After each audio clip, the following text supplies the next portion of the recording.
Hello everyone, welcome to Sumana Kiran Kannada vlogs. ಮಧ್ಯಾಹ್ನದ ಊಟಕ್ಕೆ ಅನ್ನ ಜೊತೆಗೆ ಮುದ್ದೆ ಜೊತೆಗೆ ಈ ರೀತಿ ಟೇಸ್ಟಿಯಾಗಿ ಹುರುಳಿಕಟ್ಟು ಸಾಂಬಾರನ್ನ ಒಂದ್ಸಲ ಟ್ರೈ ಮಾಡಿ ನೋಡಿ. ರುಚಿ ಯಾವತ್ತೂ ಮರೆಯಲ್ಲ, ನೀವು ಮತ್ತೆ ಮತ್ತೆ ಮಾಡ್ತಾನೆ ಇರ್ತೀರಾ. ಮನೇಲಿ ಕೂಡ ಎಲ್ಲರಿಗೂ ಇಷ್ಟ ಆಗುತ್ತೆ. ಓಕೆ, ಈ ಸಾಂಬಾರನ್ನ ಹೇಗೆ ಮಾಡೋದಂತ ನೋಡ್ಕೊಳ್ಳಿ. ಮೊದಲಿಗೆ ಒಂದು ಕುಕ್ಕರ್ಗೆ ಮೊಳಕೆ ಕಟ್ಟಿರುವಂಥ ಹುರುಳಿಕಾಳನ್ನ ಹಾಕೊಳ್ತಾ ಇದ್ದೀನಿ. ನಾನಿಲ್ಲಿ ಒಂದು 2-3 ಹಿಡಿಯಷ್ಟು ಹುರುಳಿಕಾಳನ್ನ ಹಾಕೊಂಡಿದ್ದೀನಿ. ಹಾಗೆಯೇ ಒಂದು 4 ಕಪ್ಪಷ್ಟು ನೀರನ್ನು ಹಾಕೊಳ್ತಾ ಇದ್ದೀನಿ. ಹುರುಳಿಕಟ್ಟು ಅಂದ್ರೇ ಹಾಗೆ ಹುರುಳಿಕಾಳು ಕಡಿಮೆ ಇರಬೇಕು, ನೀರನ್ನ ಜಾಸ್ತಿ ಹಾಕಿ ಒಂದು 4 ವಿಷಲ್ ಕೂಗಿಸ್ಕೊಂಡು ಇದ್ರ ಕಟ್ಟನ್ನು ರೆಡಿ ಮಾಡ್ಕೊಳ್ಬೇಕಾಗತ್ತೆ. ಒಂದು 4 ಕಪ್ಪಷ್ಟು ನೀರನ್ನು ಹಾಕಿ ರುಚಿಗೆ ಬೇಕಾಗಿರೋಷ್ಟು ಉಪ್ಪನ್ನು ಹಾಕಿ ಕುಕ್ಕರ್ ಲಿಡ್ಡನ್ನ ಕ್ಲೋಸ್ ಮಾಡಿ 4 ವಿಷಲ್ ಕೂಗಿಸ್ಕೊಳ್ಳೋಣ.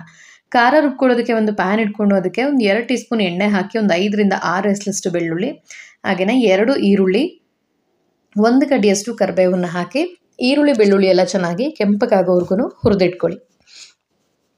ಈ ಸಾಂಬಾರ್ಗೆ ಸಾಂಬಾರು ಪುಡಿ ಯೂಸ್ ಮಾಡಲ್ಲ, ಹಾಗೆಯೇ ಅಚ್ಕಾರದ ಪುಡಿ ಕೂಡ ಯೂಸ್ ಮಾಡಲ್ಲ. ಡೈರೆಕ್ಟಾಗಿ ಎಲ್ಲ ಇಂಗ್ರೀಡಿಯೆಂಟ್ಸನ್ನು ಕೂಡ ಹುರಿದಿಟ್ಕೊಂಡು ಮಸಾಲೆನ ರುಬ್ಬೋದು.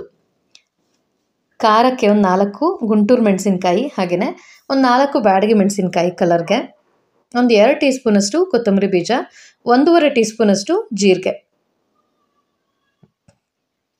ಬಸ್ಸಾಂಬಾರೆಲ್ಲ ಮಾಡ್ತೀವಲ್ಲ, ಸೇಮ್ ಅದೇ ರೀತಿ ಬಸ್ಸಾರು ಥರನೇ ರುಚಿ ತುಂಬಾ ಚೆನ್ನಾಗಿರುತ್ತೆ. ಒಂದ್ಸಲ ಟ್ರೈ ಮಾಡಿ ನೋಡಿ. ಇವಾಗ ಎಲ್ಲ ಇಂಗ್ರೀಡಿಯೆಂಟು ಹಾಕಿದಾಗಿದೆ, ಚೆನ್ನಾಗಿ ಕ್ರಿಸ್ಪ್ ಆಗೋವರೆಗೂ ಹುರಿದಿಟ್ಕೊಳ್ಬೇಕು. ನೋಡಿ, ಈರುಳ್ಳಿ ಎಲ್ಲ ಕಲರ್ ಚೆನ್ನಾಗಿ ಚೇಂಜ್ ಆಗ್ತಾ ಇದೆ, ಕೊತ್ತಂಬರಿ ಬೀಜ ಜೀರಿಗೆ ಎಲ್ಲನೂ ಕೂಡ ಘಮ ಬರುತ್ತೆ, ಅಲ್ಲಿವರೆಗೂ ಹುರಿದಿಟ್ಕೊಳ್ಳಿ. ಹಾಗೆಯೇ ನೆಕ್ಸ್ಟ್ ಅದಕ್ಕೆ ಒಂದು 2 ಹಿಡಿಯಷ್ಟು ಕೊಬ್ಬರಿ ತುರಿ. ಈ ಸಾಂಬಾರ್ಗೆ ಹಸಿ ತೆಂಗಿನಕಾಯಿ ತುರಿ ಹಾಕಬಾರ್ದು, ಒಣ ಕೊಬ್ಬರಿ ತುರಿನ ಹಾಕ್ಕೊಳ್ಬೇಕು. ಒಂದು 2 ಹಿಡಿಯಷ್ಟು ಕೊಬ್ಬರಿ ತುರಿ ಹಾಕಿದ್ದೀನಿ. ಹಾಗೆಯೇ ಒಂದು ಅರ್ಧ ಟೀ ಸ್ಪೂನಷ್ಟು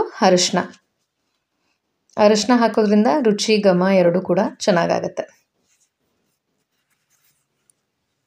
ಅರಿಶಿನ ಹಾಕಿ ಇನ್ನೊಮ್ಮೆ ಚೆನ್ನಾಗಿ ಈ ರೀತಿ ಹುರಿದಿಟ್ಕೊಂಡು ಒಂದು ಮಿಕ್ಸರ್ ಜಾರ್ಗೆ ಹಾಕಿ ಕಂಪ್ಲೀಟ್ಲಿ ತಣ್ಣಗಾಗಿದ್ದಾದ್ಮೇಲೆ ರುಬ್ಕೊಳ್ಬೇಕು. ನೋಡಿ, ಇವಾಗ ಎಲ್ಲ ಇಂಗ್ರೀಡಿಯೆಂಟ್ಸು ಚೆನ್ನಾಗಿ ಹುರಿದಿದ್ದಾಗಿದೆ. ಇದನ್ನ ಒಂದು ಮಿಕ್ಸರ್ ಜಾರ್ಗೆ ತೆಗೆದಿಟ್ಕೊಳ್ತಾ ಇದ್ದೀನಿ.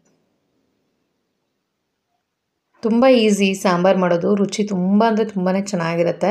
ಹಳೆ ಕಾಲದ ರೆಸಿಪಿ ಇದು. ನಮ್ಮ ಅಜ್ಜಿ ನಮ್ಮಮ್ಮ ಎಲ್ಲರೂ ಕೂಡ ಈ ಸಾಂಬಾರನ್ನ ಮಾಡ್ತಾರೆ. ಒಂದು 3-4 ದಿನದವರೆಗೂ ಈ ಸಾಂಬಾರನ್ನ ಇಟ್ಕೊಂಡು ಊಟ ಮಾಡ್ಬೋದು. ಟೇಸ್ಟ್ ಅಂತೂ ಕೆಡೋದಿಲ್ಲ, ಇನ್ನೂ ಚೆನ್ನಾಗಾಗತ್ತೆ. ಕುದಿಸ್ತಾ ರುಚಿ ತುಂಬಾ ಚೆನ್ನಾಗಾಗತ್ತೆ. ನೋಡಿ, ಇವಾಗ ಮಿಕ್ಸರ್ ಜಾರ್ಗೆ ಎಲ್ಲನೂ ಕೂಡ ತೆಗೆದಿಟ್ಕೊಂಡಿದ್ದಾಯಿತು.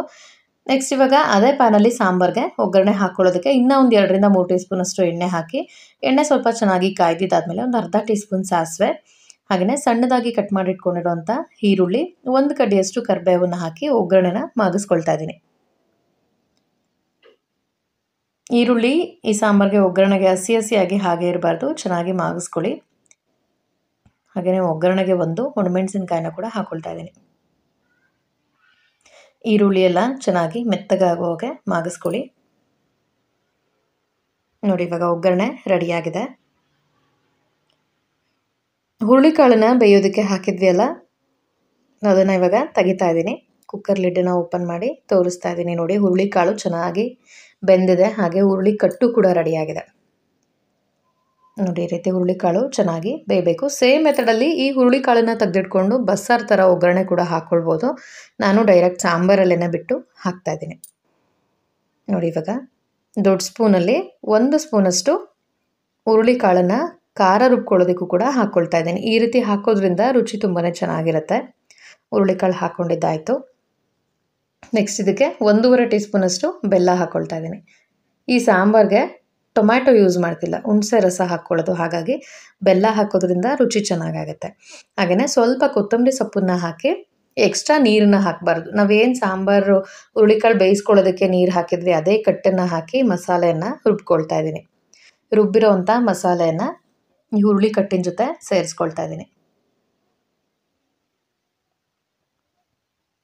ಹುರುಳಿಕಾಳನ್ನು ಜಾಸ್ತಿ ಹಾಕಿ ಬೇಯಿಸಿ ಪಲ್ಯದ ರೀತಿ ಒಗ್ಗರಣೆ ಕೂಡ ಮಾಡ್ಕೊಳ್ಬೋದು. ಹುರುಳಿಕಾಳನ್ನು ಬಸ್ಸಾರಿಗೆಲ್ಲ ಏನು ಮಾಡ್ತೀವಿ ಹಾಗೆ, ಇಲ್ಲ ಈ ರೀತಿ ಸಾಂಬಾರಲ್ಲಿ ಬಿಟ್ಟು ಆದ್ರೂ ಮಾಡ್ಕೊಳ್ಬೋದು. ರುಬ್ಕೊಂಡಿರುವಂಥ ಖಾರ ಹಾಕಿದಾದ್ಮೇಲೆ ಹುಣಸೆ ರಸನ ಸೇರಿಸ್ಕೊಳ್ತಾ ಇದ್ದೀನಿ. ಈ ಸಾಂಬಾರು ಸ್ವಲ್ಪ ಹುಳಿ ಮುಂದಾಗಿದ್ರೆ ರುಚಿ ಚೆನ್ನಾಗಾಗತ್ತೆ. ಫಸ್ಟೇ ಹುಣಸೆ ಹಣ್ಣನ್ನು ಚೆನ್ನಾಗಿ ತೊಳೆದು ನೆನೆಸಿಟ್ಕೊಳ್ಳಿ. ಹುಳಿ ಚೆನ್ನಾಗಿ ಬಿಡುತ್ತೆ ಮೊದಲೇ ನೆನೆಸಿಟ್ಕೊಳ್ಳೋದ್ರಿಂದ. ಹುಣಸೆ ಹುಳಿ ಹಾಕಿದ್ದಾದಮೇಲೆ ನಾವು ಸಾಂಬಾರಿಗೆ ಮಾಡಿಟ್ಕೊಂಡಿರೋಂಥ ಒಗ್ಗರಣೆನ ಇದಕ್ಕೆ ಸೇರಿಸ್ಕೊಂಡು ಎಲ್ಲದನ್ನು ಕೂಡ ಚೆನ್ನಾಗಿ ಹೊಂದ್ಕೊಳ್ಳೋ ಹಾಗೆ ಮಿಕ್ಸ್ ಮಾಡ್ಕೊಳ್ಳಿ. ನಾನು ಬೇಯೋದಕ್ಕೆ ಉಪ್ಪನ್ನು ಹಾಕಿದ್ದೆ, ಹುರುಳಿಕಾಳು ಬೇಯೋದಕ್ಕೆ. ಬೇಕಂದರೆ ಟೇಸ್ಟ್ ನೋಡಿ ಈಗೇನು ಇದಕ್ಕೆ ಸೇರಿಸ್ಕೊಳ್ಬೋದು. ನೋಡಿ ಇವಾಗ ಸಾಂಬಾರು ಚೆನ್ನಾಗಿ ಕುದೀತಾ ಇದೆ.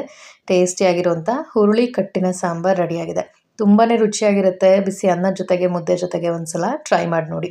ಈ ವಿಡಿಯೋ ಹಾಗೆ ರೆಸಿಪಿ ನಿಮಗೆಲ್ಲರಿಗೂ ಇಷ್ಟ ಆಯಿತು ಅನ್ಕೋತೀನಿ. ಇಷ್ಟ ಆಗಿದ್ರೆ ಲೈಕ್ ಮಾಡಿ, ಶೇರ್ ಮಾಡಿ, ಕಮೆಂಟ್ ಮಾಡಿ. ಹಾಗೆ ಇನ್ನೂ ನನ್ನ ಚಾನಲ್ಗೆ ಯಾರೆಲ್ಲ ಸಬ್ಸ್ಕ್ರೈಬ್ ಆಗಿಲ್ಲ ಮರಿದೇನೆ ಸಬ್ಸ್ಕ್ರೈಬ್ ಮಾಡಿಕೊಂಡು ಸಪೋರ್ಟ್ ಮಾಡಿ.